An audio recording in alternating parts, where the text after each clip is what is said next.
Selamat hari ini, sahabat semua, sahabat catatan palsu. Selamat datang di channel catatan palsu. Ketika kawan-kawan bertanya yang asli kemana, saya juga gak tahu. Silahkan cari sendiri. Pada malam hari ini, saya bersama Mas Abu, mahasiswa dari UPI. Silahkan deskripsikan diri Anda. Mohon izin ya, Aduh, mohon izin. Abang. Alas ya. Perkenalkan, nama saya Abu Rosyid Al-Ghifari. Biasa dipanggil Abu atau nama kecilnya mah Gifar. Sekarang kuliah di Universitas Pendidikan Indonesia, program studi akuntansi angkatan 2021. Oke. Segitu, Bang. Oke, Mas Abu, sebelumnya terima kasih sudah datang Siap. pada malam hari ini. Meskipun ngedadak banget. Nggak apa-apa. Justru aku yang terima kasih nih udah Walah. diundang datang ke sini kan. Gak apa-apa, kita saling berterima kasih. Nah, melihat fenomena hari ini, dari berbagai macam fenomena, entah itu kebijakan publik, ataupun transportasi publik, ataupun pendidikan, kita bahas dulu yang mana ya kira-kira, Mas? Gimana? Waduh. Mas Chow aja lah, aku ngikutin. Kemarin itu sempet ngeliat suatu story dari aktivis guru honorer, namanya tuh Alfian. Dia tuh menstorikan suatu kalimat di di Instagram ya. Iya. Tolong lihat akun ini. Dia menuju kepada TikTok. Ya. Di TikTok itu saya penasaran kenapa si guru ini teh nyuruh followersnya untuk lihat akun tersebut. Cobalah saya teh main ke akun yang dia tuju. Iya. Mainlah ke sana. Ternyata itu tuh ada akun yang suka ngewawancara anak-anak. Ya. Ya, masyarakat, anak-anak dan yang lain. Ketika ditanya, pertanyaannya sederhana sebenarnya. Ya, contohnya kayak gimana ya? Coba sebutkan apa arti DPR. Anak SMP, bos. Nggak Ya. tahu. Nggak tahu arti DPR. Nggak tahu. MPR apa? DPRD lah. Dewan Perwakilan Rakyat. D-nya apa? Apa ya? Wah, bagi orang kan itu tuh yang kita pelajari di SD ya. Ya, PKN lah kalau nggak salah. mata pelajaran PKN. Dan orang waktu itu merasa, orang mah tahu gitu, hal-hal yang sederhana seperti itu. Lalu ditanya di mana lokasi ini gitu, lokasi Garut misalkan, nggak tahu gitu. Lokasi Garut, secara wilayah gitu. Ya contohnya hal-hal kota-kota sederhana nggak tahu gitu. Dan ya sampai di titik bukan miris, lebih ke bertanya gitu, kenapa gitu, ini salah siapa gitu. Ya. Nah, menurut Mas Abu sejauh ini gitu, dengan konteks kasus yang tadi menanggapinya seperti apa? Atau pernah merasakan hal yang serupa gitu? Mungkin kalau misalnya pertanyaan adalah bagaimana tanggapan saya gitu ya terkait tadi ketidaktahuan mungkin anak-anak SMP terkait pengetahuan-pengetahuan dasar apa itu DPR, MPR, DPRD atau bahkan letak wilayah. Mungkin masalahnya di pendidikan berarti tadi begitu. Karena kalau misalnya berbicara terkait alur informasi untuk mendapat pengetahuan kan sekarang zaman modern ya. Betul. Ada handphone, Betul. Google udah ketik apapun tuh ada. Tapi kalau misalnya sampai memang tidak tahu, tandanya apa? Kurangnya dorongan mungkin dari diri yang anak-anak tadi untuk mencari ataupun tidak ada yang memang mengajak anak-anak tersebut untuk tahu itu tuh apa gitu. Nah, dengan tadi ada suatu kalimat terkait teknologi smartphone. Sebenarnya smartphone ini menurut Mas Abu itu menunjang Iya. atau terbalik gitu. Kan barang mati ya. Nah, itu seperti apa? Oke. Dengan pendidikan. Smartphone untuk pendidikan gitu maksudnya menunjang atau tidak? Sebaliknya. Gitu. Oke. Pendidikan formal atau Formal. Oke. Sekarang kan mungkin banyak lah kita lihat bahwasannya ada beberapa tempat pendidikan formal yang memfasilitasi para pelajarnya dengan tadi teknologi yang oke dan sebagainya. Mungkin bisa jadi pisau bermata dua. Nah, kenapa itu? Nah, baiknya adalah tadi bisa dengan mudah mendapatkan akses. Sekali ketik semua bisa ada A B C D E F G, semua mudahlah akses terkait informasi tadi. Tapi di balik kemudahan biasanya itu akan menimbulkan rasa malas. Kadang-kadang rasa malas atau rasa jadinya karena untuk mendapatkan yang sulit itu butuh semangat yang banyak, maka untuk mendapatkan yang mudah semangatnya akan berkurang. Ya. Atau bahkan ya udah nggak ada semangat lagi. Karena tahu gampang ya udahlah. Ngapain dicari gitu. Nanti aja begitu butuh. Betul. Berarti sekarang tuh ada argumentasi baru. Orang Indonesia itu bukan kekurangan orang pintar. Tapi Kan awalnya tuh kita tuh kekurangan orang jujur. ya Nah, sekarang ada lagi ditambahin kekurangan orang ulet gitu. orang ulet. Kebanyakan pemalas. Kebanyakan pemalas, kurangan orang rajin gitu ya. Nah, soalnya kan bagi orang teh memang ini teh suatu kesedihan ataupun kemirisan.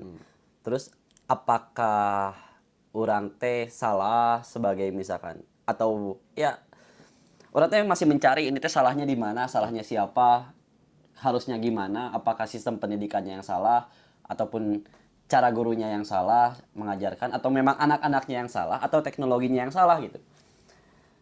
Karena memang banyak apa ya? Kita tidak bisa menyimpulkan hanya pada satu hal saja gitu saat tersebut tuh. Bisa jadi pendidikan orang tuanya yang dari kecil dikasih smartphone dan smartphone dan lain-lain. Iya. Bisa jadi salah gurunya. Bisa jadi salah pemerintah. Bisa jadi salah ya kitanya gitu. Iya. Nah, menurut Mas Abu tuh kita teh harus kayak gimana gitu menanggapi ataupun bersikap dengan zaman yang sekarang gitu, terutama bagi penerus-penerus kita gitu di masa yang akan datang. Karena ya yang tadi miris gitu. Sebenarnya. Miris melihat kondisi hari ini, lalu mencoba dicari sebenarnya titik kesalahannya ada di mana gitu. Adakah di orang tuanya, atau bahkan kalau dalam pendidikan ada di gurunya kah, atau ada di siswanya, atau mungkin ada di anaknya kah, atau dan sebagainya. Sebetulnya kalau berbicara siapa yang salah dalam konteks begini semuanya salah. Karena apa? Kan semua itu kan gerak atas kesadaran dirinya masing-masing. Mungkin barangkali si siswanya kurang sadar, atau bahkan mungkin si gurunya kurang sadar, atau anaknya kurang sadar, ataupun orang tuanya kurang sadar. Karena kalau misalnya berbicara, kalau orang udah sadar, kalau dia nggak dapat apa yang ia butuhkan, maka dia akan meminta. Itu mungkin dari sisi siswa ya, atau pelajarnya. Dan guru nih, kalau misalnya dia punya keinginan ataupun punya kesadaran, kalau anaknya itu nggak meminta, seenggaknya dia akan menawarkan dengan lebih ini lagi lah, lebih masif lagi gitu ditawarkannya. Karena apa? Melihat mungkin adanya ketidakbaikan gitu, ataupun ada kekurangan dalam satu dan lain hal begitu. Ya. Oke. Nah, sebenarnya Bang, gerah di apa? buka aja nyantai. Gerah juga ternyata. Ngerokok nyantai. Nah, yang katanya kan yang tadi lah, kita teh mengejar-ngejar 2045 Iya. Indonesia emas. Bagi orang untuk saat ini ya masih berkata itu bullshit. Bullshit. Kenapa tuh bisa bullshit? Bang, Ngomong ngerokok ya? rokok nyantai. Dah. Mahasiswa atuh lah. Asa kurang gitu untuk ngarokok teh. Nah, 2045 kita mengejar Indonesia emas yang digadang-gadang menjadi Indonesia maju di tahun segitu ya. Ataupun menjadi salah satu negara yang bisa disebut adidaya lah ya di zaman seperti itu. Karena bonus demografi itu ya. Namun itu tidak berimbang dengan kita melihat sendiri gitu kondisi lapangannya seperti apa hari ini gitu. Entah itu karena pengaruh COVID yang memang bagi orang sangat berpengaruh ya COVID itu bagi pendidikan itu, entah itu karakteristik masyarakat dan lain-lain.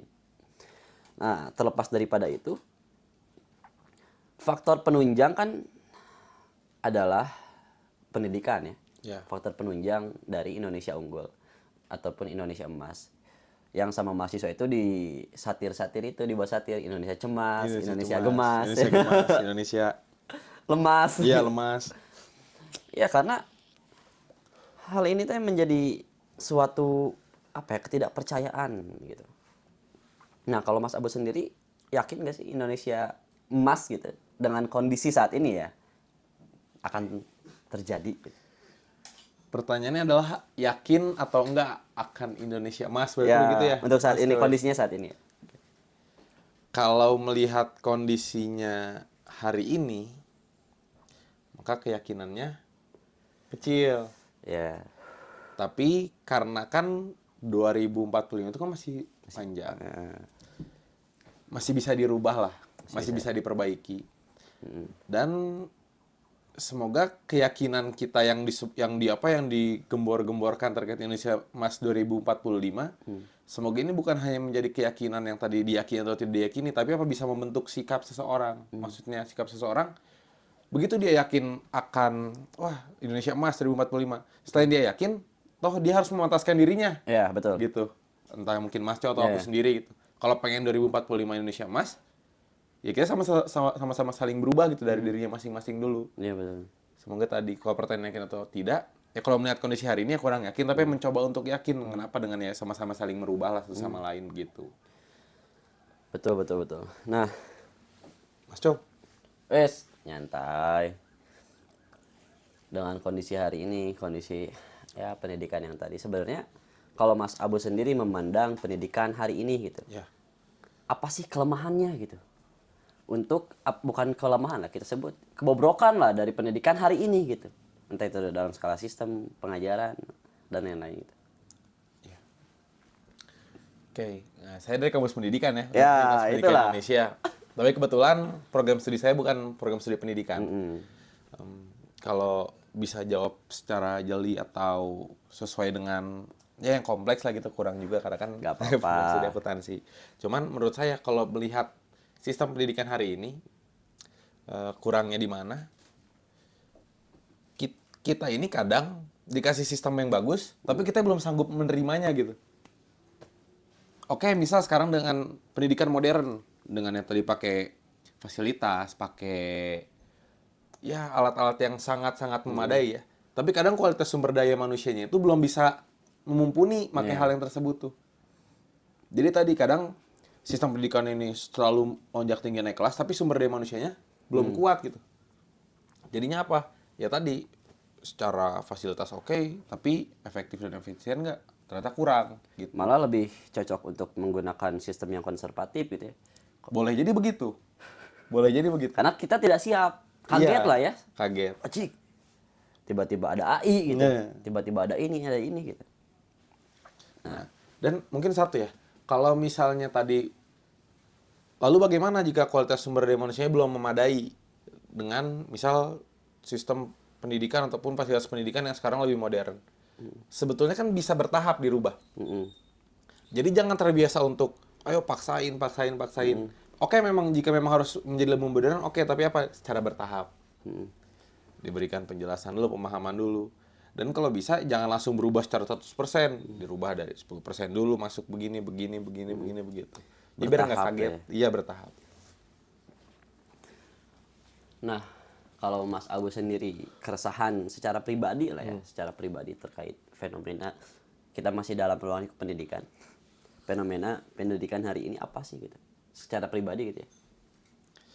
Fenomena pendidikan yang aku rasain secara pribadi ya. Kadang masih ragu. Maksudnya masih ragu tuh bukan ragu apa ya bahasanya. Jadi kadang masih bertanya-tanya. Sebetulnya output daripada pendidikan ini gelarkah? Nah, ataukah mungkin ya kemampuan individunya kah? Hard Atau skill. ya membentuk kepribadian kah? Jadi masih rancu di sana karena ada beberapa orang yang mungkin bahasanya mereka melanjutkan pendidikan ataupun menempuh pendidikan ya hanya demi gelar. Tapi ada mungkin orang yang aku nggak peduli banget gelarnya apa, yang penting aku ini ya bisa paham, bisa mengerti dan bisa jadi individu yang lebih baik gitu. Nah mungkin tadi kalau misalnya keresahan soal pendidikan tadi sebetulnya gimana sih gitu?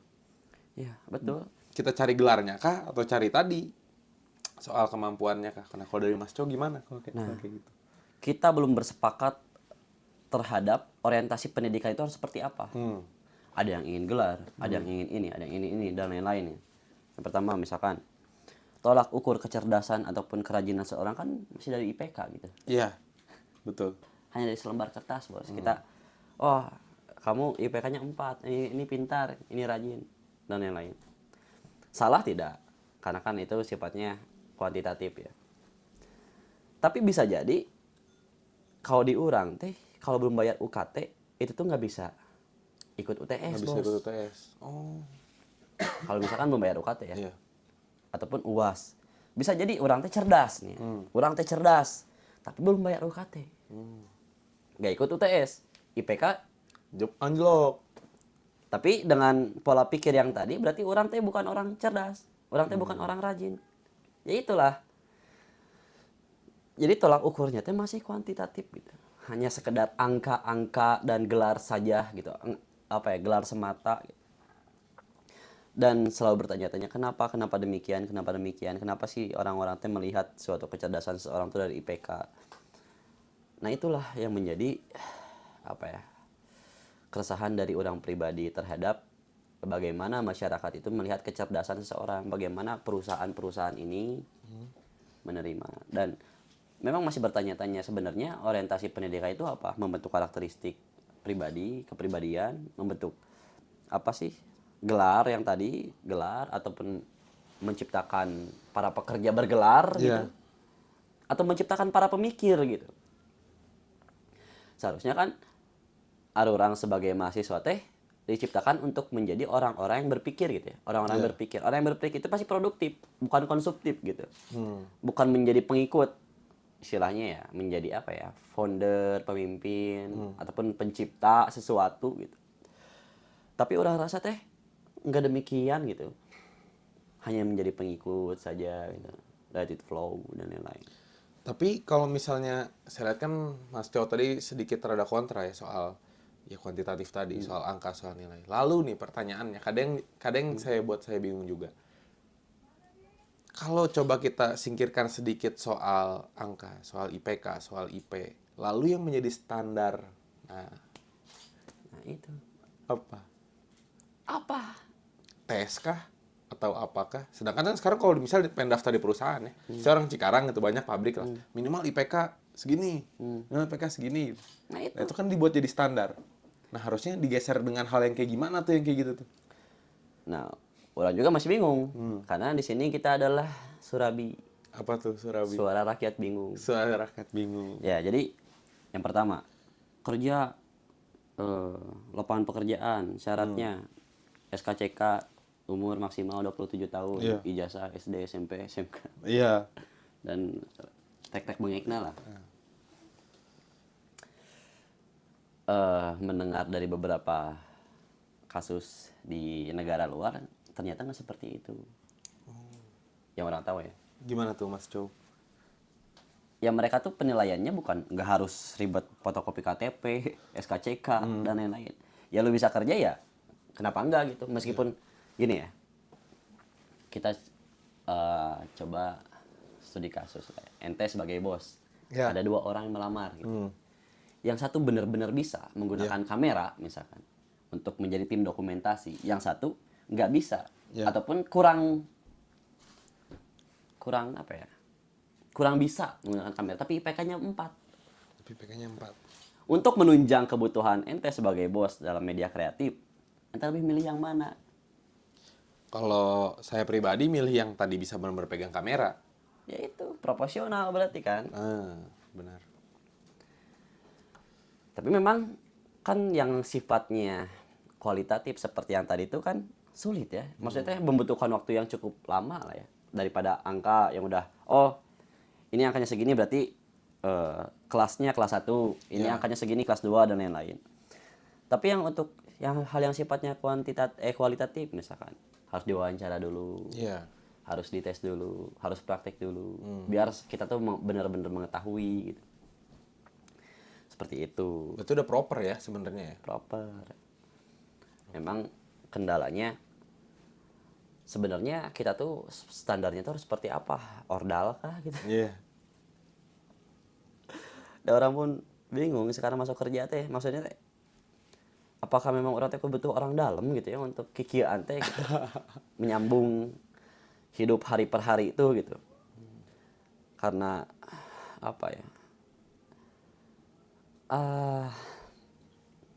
lapangan pekerjaan yang kita sebut minim lah ya, dengan SDM yang sangat banyak gitu. Bagi orang ya minim banget gitu. Apalagi Bandung itu bukan kota industri gitu. Kota pendidikan, kota kuliner. Paling lapangan pekerjaan cuman admin, barista, ya kasualan dan lain-lain gitu ya. Nggak ada loh misalkan yang lebih, bukan nggak ada ya, Kalau nggak ada nanti takutnya benar-benar nggak ada. Iya. Tapi sedikit lah. Sedikit. Untuk pekerjaan yang lebih, ya setidaknya lebih gitu lah. Berarti nambah nih masalah jadi satu ya. Begitu secara kuantitatif oke, secara kualitatif oke, tapi kalah di orang dalam gitu ya. Nah itu. Ente gimana sih melihat? Apakah ente yakin gitu ya? Ente nih kepunya orang dalam gitu. IPK kurang gitu. Tapi ente teh punya kemampuan untuk pekerjaan yang ente lamar di suatu bidang tertentu dan benar-benar mumpuni gitu. Dan IPK tersebut nilainya segitu ya karena ente teh selama kuliah fokusnya untuk mengasah gitu. Mengasah kemampuan misalkan tadi di bidang kamera gitu. Apa sih? Kukulibekan nguli kamera gitu. Sampai lupa tugas dan lain-lain. Tapi outputnya ente jadi jago gitu.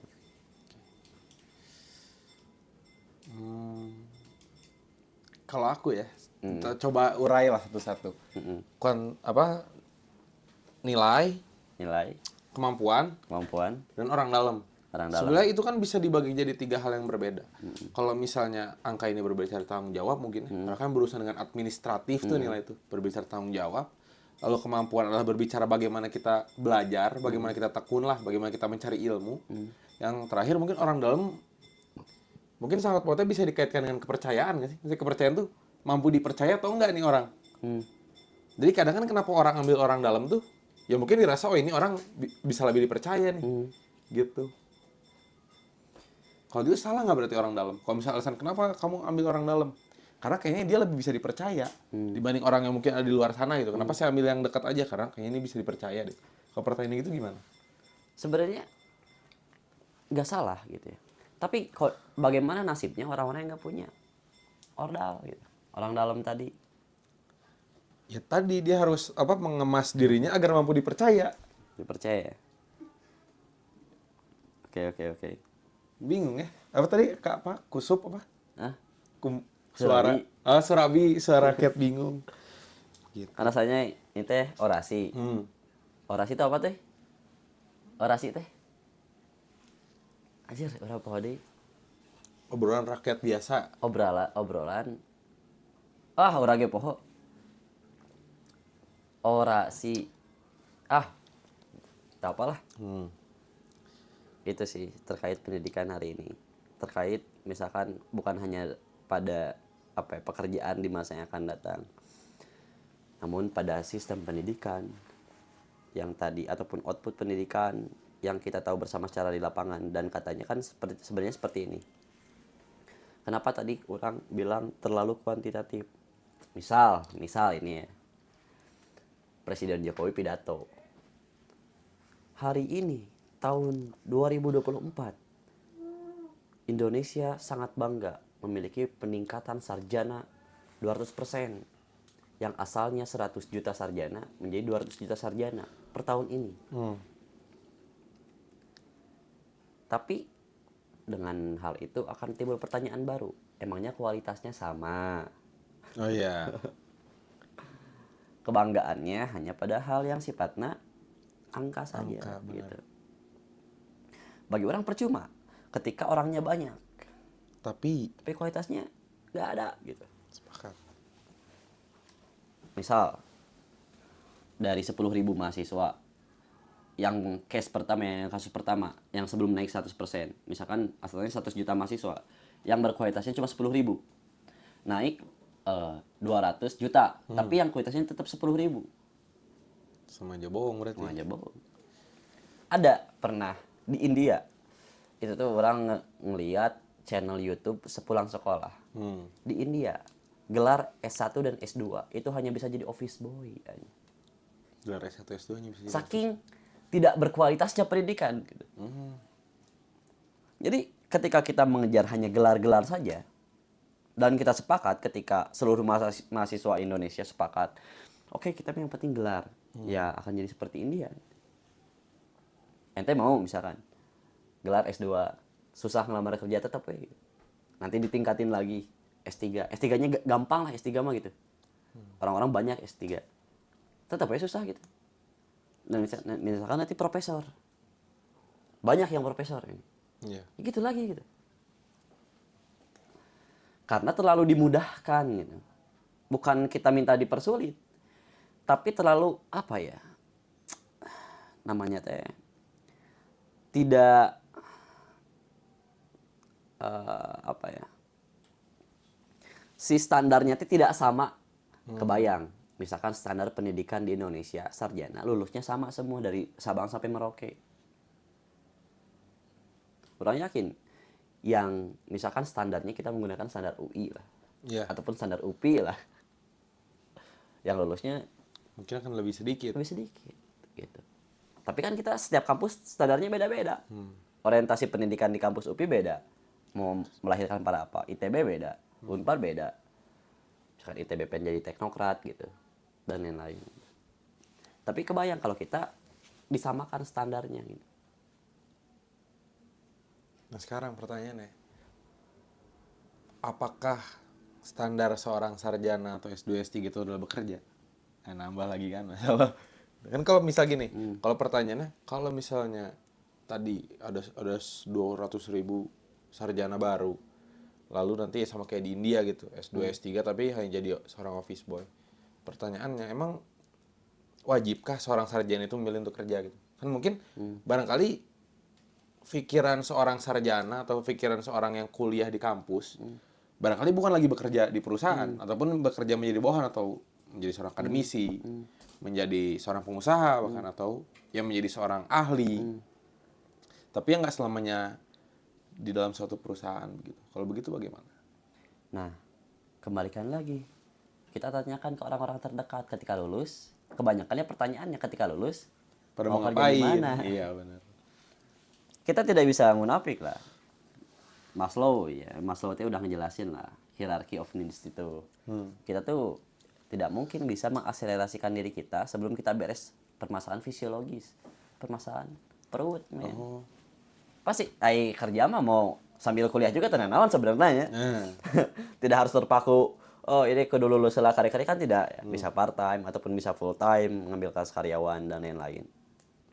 Orang pun sampai hari ini masih kerja dan kuliah juga masih gitu. Sehingga orang tidak berpikiran ketika lulus kerja apa karena udah kerja gitu. Meskipun bukan kerja yang oke lah ataupun bukan kerja yang high value tuh gitu. Ya kerja biasa aja gitu bisa menyambung hidup hari per hari gitu. Bagi orang gini-ginian juga kerja gitu. Benar. Kerja untuk mencerdaskan bangsa gitu. Salah satunya cita-cita mas seperti itu. Mencerdaskan kehidupan bangsa. Ya karena kan itu amanat ya, amanat dari founding father ya, membuat apa sih undang-undang pencerdasan kehidupan bangsa. Lalu kalau kan kompleks betul ya tadi ya. Kita coba urai dulu ternyata ini masalah, ini masalah, ini masalah, ini masalah. Merubahnya gimana berarti Mas Jo? Kesadaran sih. Kesadaran. Penyadaran secara masif. Bagaimana kita menyebarkan suatu kesadaran secara masif, terstruktur dan sistematis. TSM itu teh. Karena kan maksudnya ini ya Pak, kalau saya rasa ya adanya tadi problem-problem tadi itu kan karena akan beberapa hal juga. Budaya, ya budaya membentuk pola pikir, mungkin kondisi sosial, atau bahkan mungkin kondisi geografis, atau bahkan jadi ada kompleks gitu. Nah seharusnya mungkin ya gimana sih panduan-panduannya gitu? Karena kan banyak variabel tuh yang menyebabkan hal tersebut terjadi.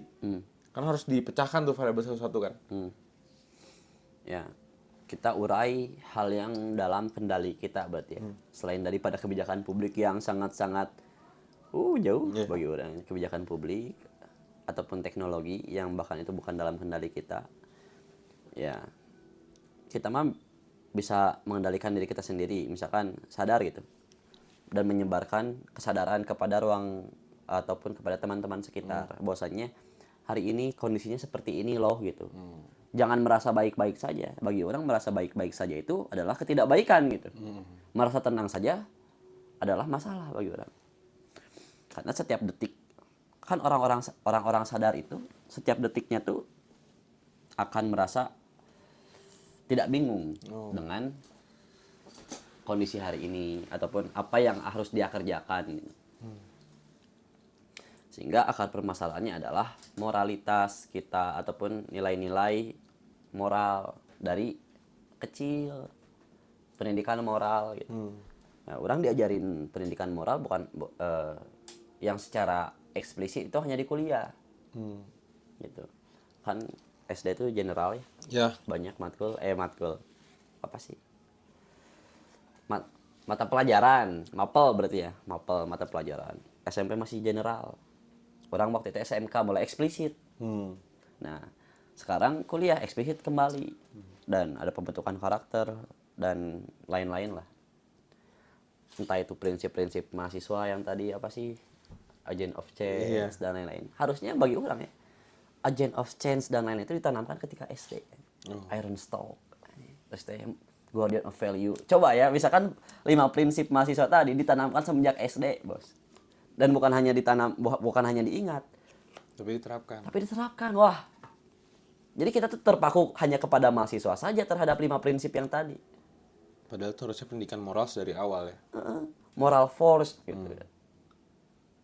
Kan harusnya apa salahnya sih ketika kita masih SD belajar tentang apa sih moralitas gitu. Itu dan orang masih bertanya-tanya kan, kenapa kita nggak menanamkan 5 prinsip mahasiswa tadi ketika masih kecil gitu. Kabayang budak SD, kita adalah guardian of value, menjaga nilai-nilai moral di masyarakat gitu. Wah, oke itu bos. Entah itu maksudnya kan yang tadi siap atau tidaknya kan tergantung ya. Iya. Bagaimana tahapan? Karena orang melihat juga ada anak SD di Cina udah belajar informatika. Ada mata pelajarannya bos. Informatika. Jadi semenjak kecil tuh dia jadi eksplisit, bukan general lagi. Langsung kejuruan ya. Dan memang di sisi lain dengan konteks yang pertama tadi terkait anak SD gak tahu letak ini, gak tahu arti ini, bisa jadi dia punya kelebihannya masing-masing. Ataupun kelebihan yang tidak ditanyakan gitu.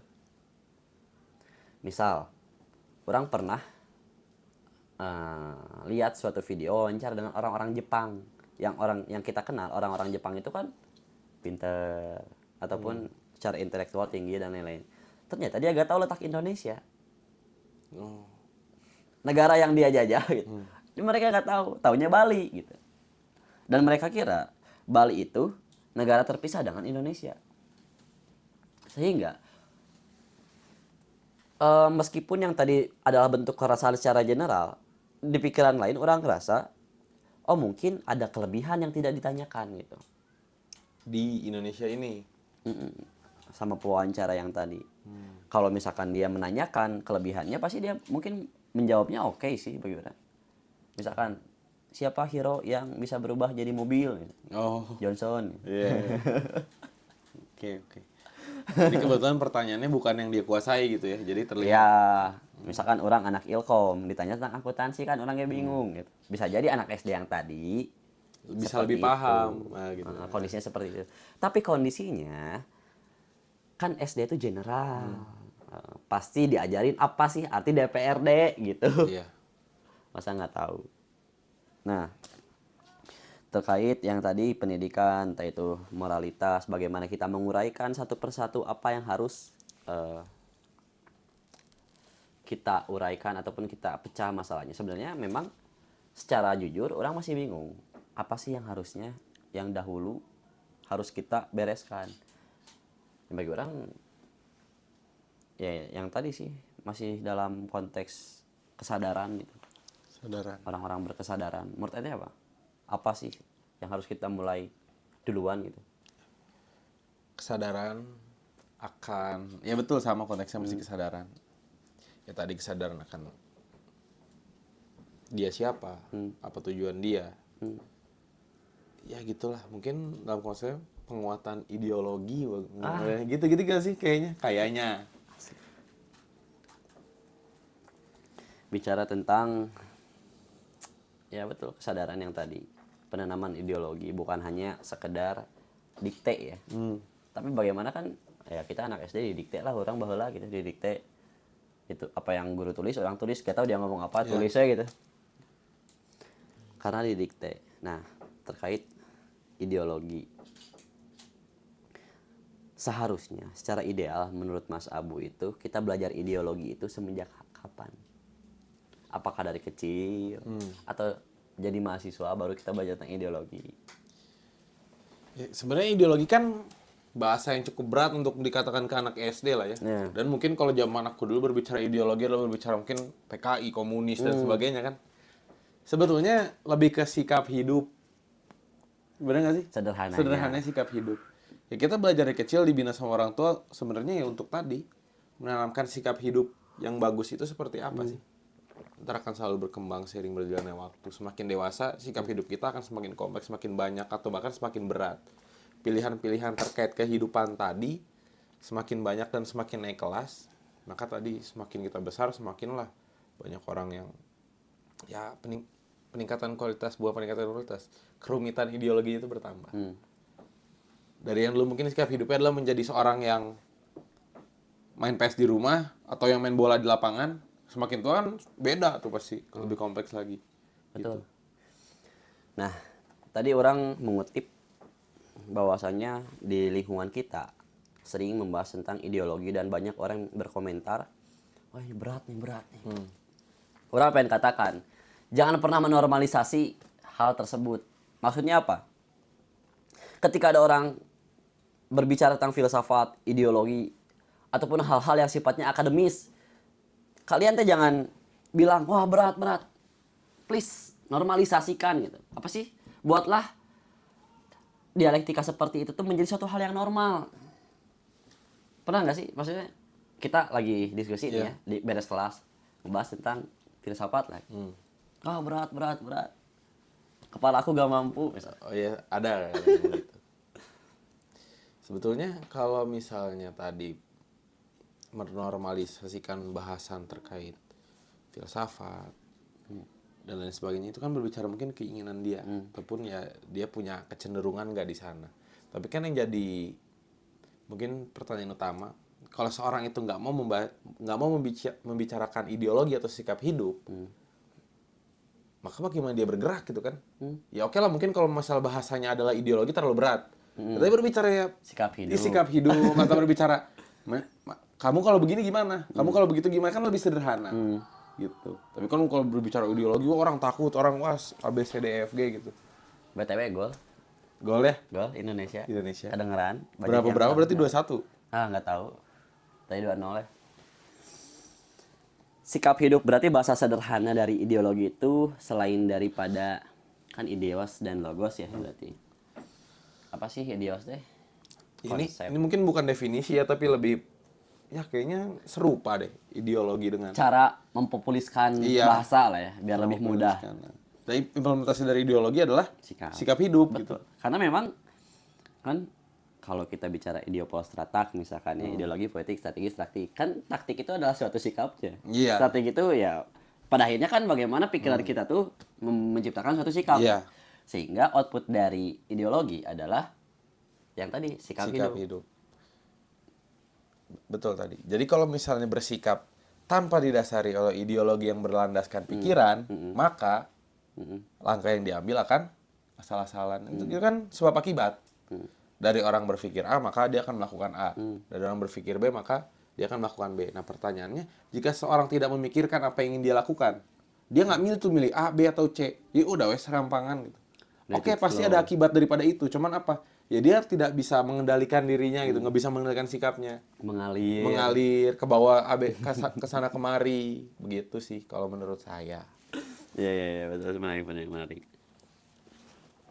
Terkait ya, ada nggak sih di UPI sendiri belajar pendidikan formal ya, di pendidikan formal belajar tentang ideologi? Berbicara mengenai ideologi, kebetulan jurusan saya enggak sih, karena di situ ada mata kuliah PKN, ada mata kuliah agama.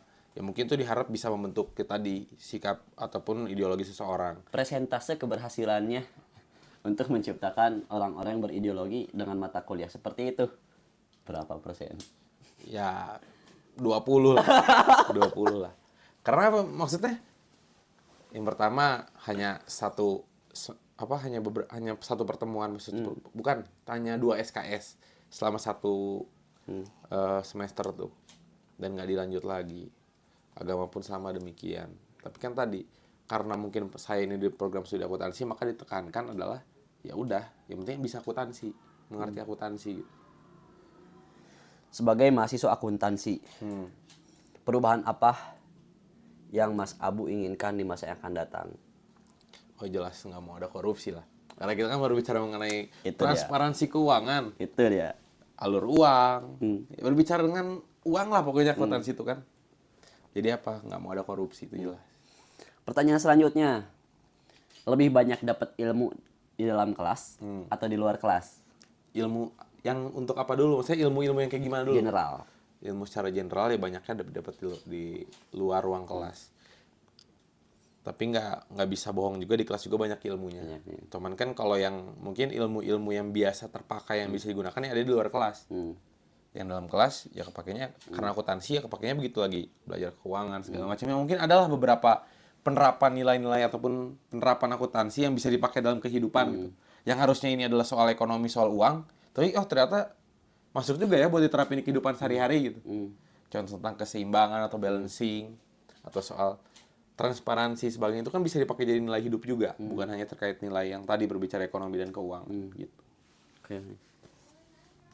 Berarti poinnya adalah tetap harus seimbang antara yang di luar kelas dan di dalam kelas. Iya. Kan pada akhirnya bagaimana kita menerapkan pengetahuan dan keilmuan itu semua. Oke. Puncak tertinggi seseorang berilmu pengetahuan adalah wisdom, kebijaksanaan. Menurut aku begitu. Jadi percuma orang kaya akan ilmu tapi dia tidak bisa bersikap bijaksana, lalu buat apa? Berarti berfilsafat seutuhnya. Boleh jadi begitu. Maksudnya Mencintai. orang yang tidak tahu akan bersikap seperti apa itu beda sama orang yang tahu. Biasanya kalau orang yang tahu itu akan ya lebih hati-hati dalam bersikap tadi karena ketahuan dia, maka dia akan mencoba lebih bijaksana. Oke. Nah, bagaimana sih kita menjadi bijaksana, Mas? Jadi bijaksana. Ya, memiliki pengetahuan yang didasarkan dengan nilai-nilai moral. Berarti harus balance juga Harus ya? balance. Karena begini, kalau misal berbicara, misal ada jurusan ilmu nuklir. Ada misalnya jurusan yang dia tuh emang fokusnya untuk membuat nuklir. Pertanyaannya, nuklir ini tuh bisa untuk menjaga negara dan bisa juga untuk menghancurkan negara lain. Sepakat. Kan ilmu itu bebas nilai. Iya. Dia ilmu itu nggak bisa dikatakan ini baik atau buruk. Tapi apa penerapannya? Mungkin kalau dalam konteks filsafat ilmu ada epistemologi, ontologi dan juga aksiologi. Begitu kita mendapatkan ilmu, mungkin secara epistemologi, maka penerapannya secara aksiologi itu gimana? Jadi kalau tadi pertanyaannya cara menjadi bijaksana gimana ya tadi? Mungkin penguatan moral. Betul. Misalkan sebagai ente anak akuntansi, yang tadi harapannya tidak ada korupsi di negara ini. Iya. Tapi karena anggaplah Mas Abu itu mengetahui semua ilmu keakuntansian gitu. Tahu celahnya dong. Ya betul. Tadi orang yang tahu akuntansi itu justru lebih mudah untuk korupsi sebenarnya. Itu kan. Kalau nggak didasari oleh nilai-nilai moral. Nah, Gitu. itu misalkan orang anak Ilkom. Tahu dong gimana cara memanipulasi. manipulasi ya, bener. Berarti ya itu kuncinya berarti tentang ilmu, pengetahuan dan moral ya. Iya. Yang outputnya adalah apa sih tadi teh ideologi tuh? Sikap hidup. Sikap hidup. Yang tentunya yang harapannya dengan keseimbangan tersebut bisa membuat setidaknya bukan hanya diri sendiri tapi lingkungan kita lebih baik gitu ya. Budaya lebih baik ya. Betul. Karena kan orang teh pernah adalah namanya Tum Intan. Tahu lah ya Tum Intan. Iya tahu. Dia tuh pernah bilang gini. Kita sebagai aktivis Jen, ya, kita mah sering memikirkan orang yang tidak memikirkan kita gitu. Kita mikirkan, kita bicara tentang masyarakat hari ini. Oh, masyarakat tuh gini-gini. Emangnya masyarakat mikirin kita gitu. Iya. Tapi kan emang itu kita teh dididik agar tidak menjadi masyarakat individualis gini. Tidak hanya memikirkan diri sendiri saja gitu. Saya sepakat jika memang tadi kita ini harus memikirkan orang lain juga. Tapi jangan juga kita hanya memikirkan orang lain tapi tidak memikirkan diri kita sendiri. Kan cara merubah budaya tuh kan, ya selain tadi kita harus menyadarkan semua orang untuk bisa berubah bareng-bareng, ya diri kau juga harus berubah lebih dulu gitu. Betul. Karena sikap individu yang terkumpul, misal ada 3 individu A, B, C, D. Kalau misalnya semua udah dengan satu sikap yang sama, kan akan membentuk budaya. Betul. Pertanyaannya kalau misal Mas Chow nyuruh orang A, B, C, D, E, F, G, tapi Mas Chow belum ngelakuin itu, oke mereka berubah, terus Mas Chow-nya enggak, kan menghambat juga tuh perubahan kan sebenarnya. Betul. Karena ya, kembali lagi, orang ada satu kutipan lah. Untuk menyelamatkan orang lain, kita tuh harus selamat dulu gitu. Untuk menyelamatkan orang lain kita harus selamat lebih dulu. Sedikit egois ya kedengerannya. Ya memang seperti itu. Kita ingin menyelamatkan orang yang di dalam kobaran api misalkan. Tapi kita sendiri sedang terbakar, gimana cara nyelamatin ya kan? Iya benar. Mau bunuh diri dua-duanya, Itu bukan pilihan. itu bukan pilihan. Sehingga ya selamatkan diri dulu. Ketika kita udah selamat, banyak pilihan. Hubungi orang lain, ataupun ngambil air, misalkan ngubungi pemadam kebakaran, warga sekitar, dan lain-lain. Kan itu banyak pilihannya. Iya betul. Tapi setidaknya kita tuh selamat dulu. Jangan sampai bunuh diri. Kita misalkan dalam kondisi tidak selamat ingin menyelamatkan orang lain, konsekuensinya orang lain yang selamat kita tidak, dua-duanya mati. Ya pilihan tadi, orang itu selamat, kitanya mati, atau kita berdua mati. Gitu. Bisa memang kita berdua selamat, tapi kemungkinannya lebih kecil. Gitu. Sepakat, saya sepakat. Memang ini menjadi suatu apa ya? Memang bisa aja gitu ketika kita dalam kobaran api kita sambil menyelamatkan, bisa aja gitu. Tapi kan bicara kemungkinan terbesar gitu. Pada akhirnya kan lihat dulu kondisi di lapangannya seperti apa kan. Bukan semata-mata harus selamat dalam tanda kutip yang tadi. Tapi setahu orang memang sebelum kita sebelum kita memberitahu orang lain dulu, minimal kita juga sudah menerapkannya gitu. Sebelum kita menyelamatkan orang lain, minimal kita tuh udah dalam kondisi selamat gitu. Dalam tanda kutip. Seperti itulah. Nah, kita beralih kepada pembahasan selanjutnya. Menit berapa, 47. Lamanya. 1 jam lah.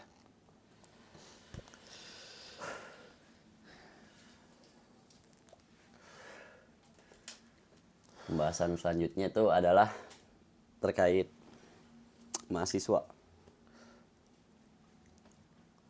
Gimana Mas Abu? Are you ready? Siap, Mas Chow. Dari Mas Abu sendiri melihat mahasiswa hari ini yang mungkin kebanyakan angkatan COVID, angkatan atasnya, angkatan COVID, masuk ketika COVID, kelas online pun 1,5 tahun. Setengah tahunnya hybrid. Nah, bagaimana sih melihat kondisi karakteristik masyarakat ataupun mahasiswa hari ini dari Mas Abu sendiri?